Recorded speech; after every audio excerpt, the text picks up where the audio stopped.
Hi, welcome back to the channel. It's Blitz 944, and today little Blitz is going to do a video and tell you all about the different models of WW2 German helmet, aren't you, Alex? Yeah. Yes. So I'll hand you over to little Blitz. Yeah. I shall be the hand model today.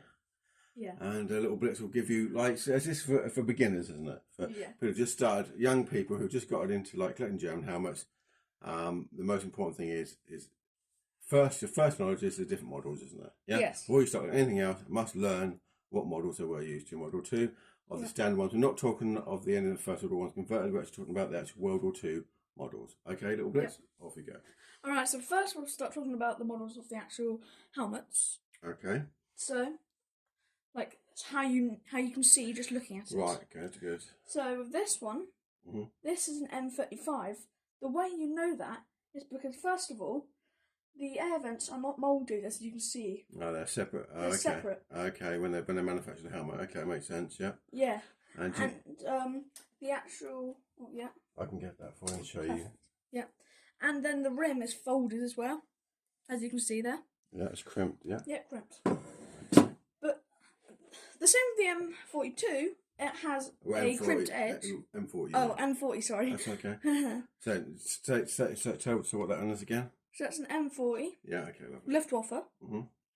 And this one is a little bit like the M35. It's just the same thing is it has the rolled edge. So it's got a rolled edge like an M35, hasn't it? Yeah. Yeah, but instead the actual air vents here, they are actually moulded.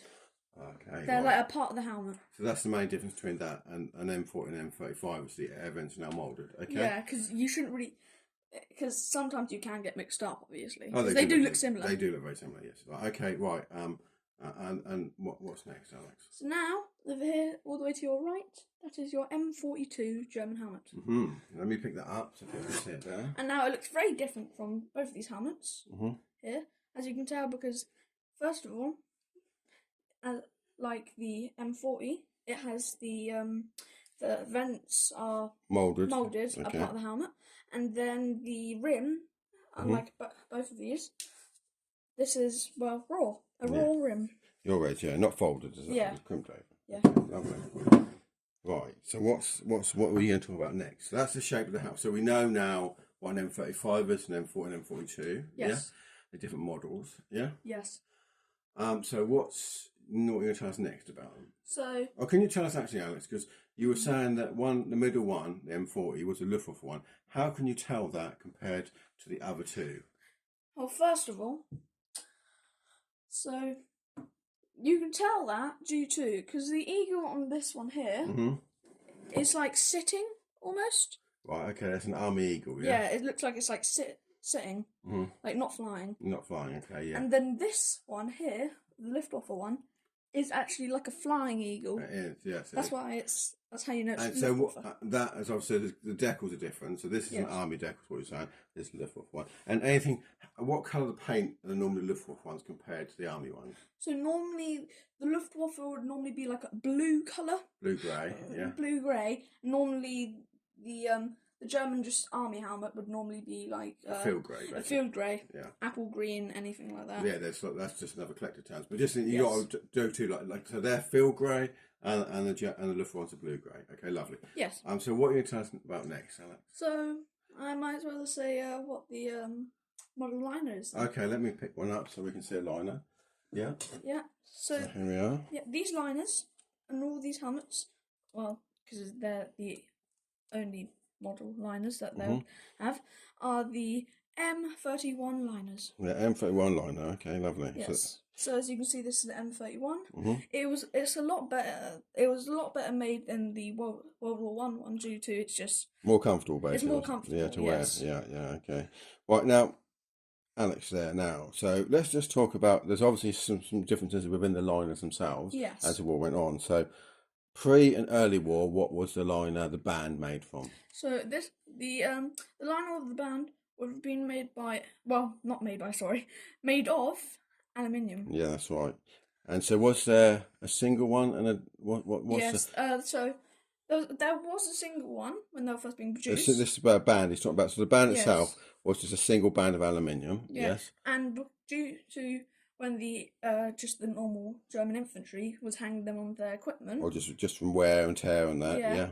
The actual band would snap. Ah, right. So that's why, as you can see, there's like two, so it's been reinforced. So this is what they call the reinforced, isn't it? Yes. Aluminium. Yeah, reinforced one. Yeah.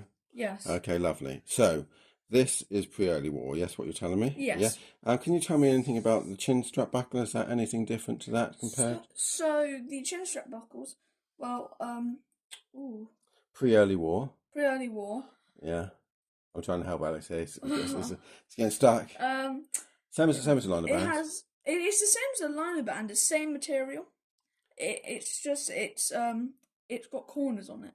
Oh no! Well, you're trying to think something right. So we're talking about the chin strap itself, the buckle. Look at the buckle first. Let's think about that first. So the buckle, what is it made from?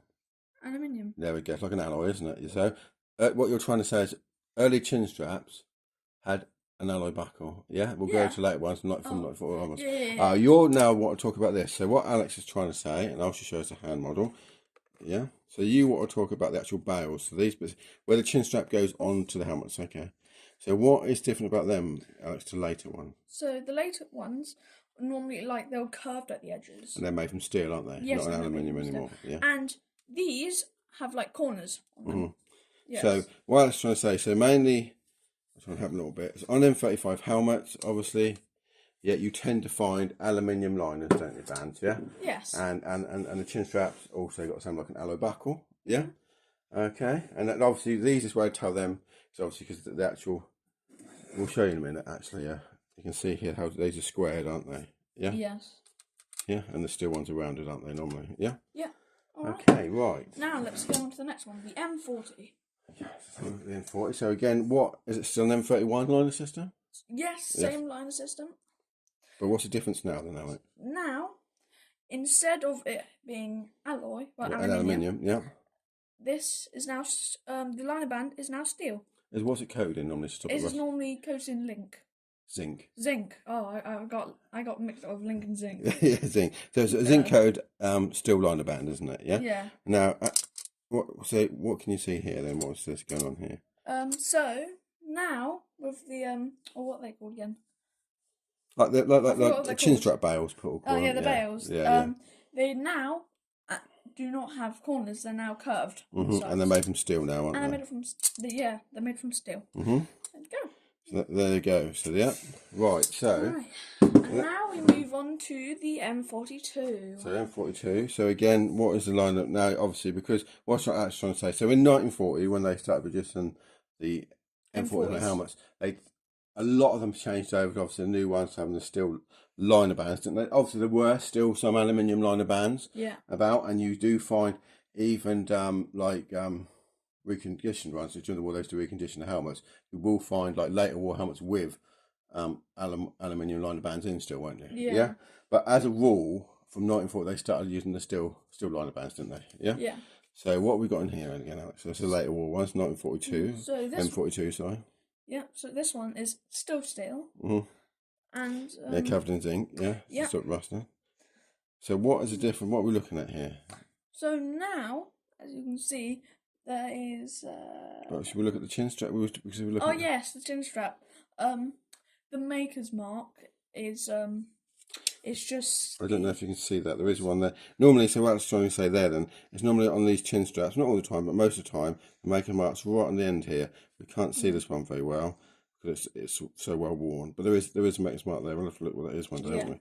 But what I was trying to get at as well, Alex, is so what's the difference between the buckle on a post 1940 chin strap to a pre 1940 chin strap? No. What does it look like? So does that look like an aluminium buckle to you? It does. This looks like an aluminium, doesn't it? No, it doesn't. No. So it's still steel. It's steel. So as from 1940. Oh yeah, they have. Oh wait, so these. Oh, I didn't even know that. Yeah. So, so these they're aluminium. Yeah. So these are an alloy. The early ones, yeah. And then obviously they changed the steel. That to steel. It's just a reduction. It's just because obviously they needed the aluminium for other things, didn't they? Yeah. It was. Yeah. Of course. Yeah. That's all it is. Yeah. Yeah. Right. So that's Alex's explanation of the three helmets. Yeah. I don't know if I've got any questions. Have I got any questions for you about Yes, it? have you got any questions? I think you've done quite a good job there. I mean, this is just obviously a basic video, isn't it? For new collectors. And why we've done this is because it's very important, before you start worrying about all the different paint textures and all different makes of decal and all that, it's just the basics, isn't it, of knowing when you see a helmet, what model it is.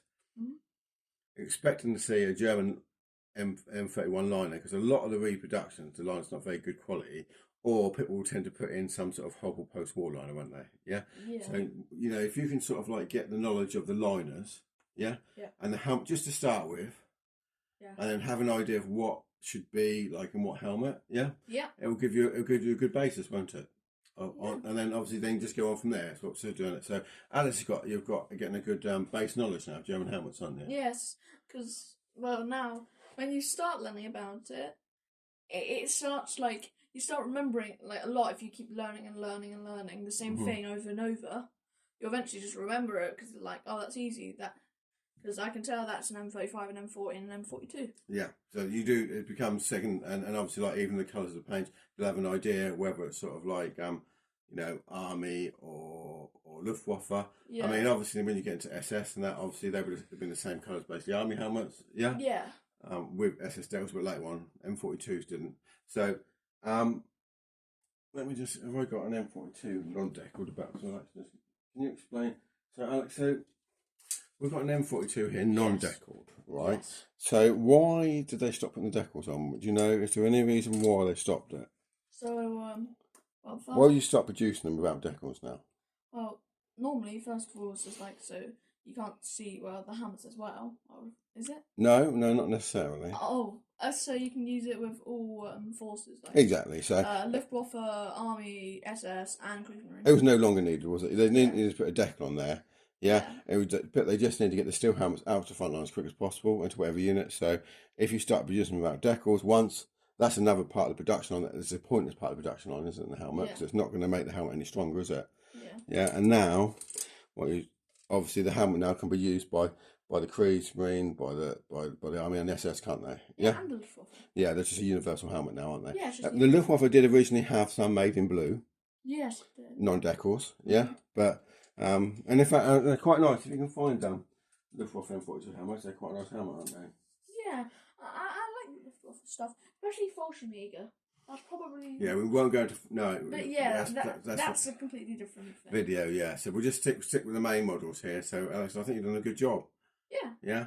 I think we'll do another one day where you can like go a little bit deeper. We'll pick a helmet and we'll talk more about... You can talk more about it, yeah? Yeah. And show a bit more of your knowledge of it. But I think everybody agreed that Alex done well there.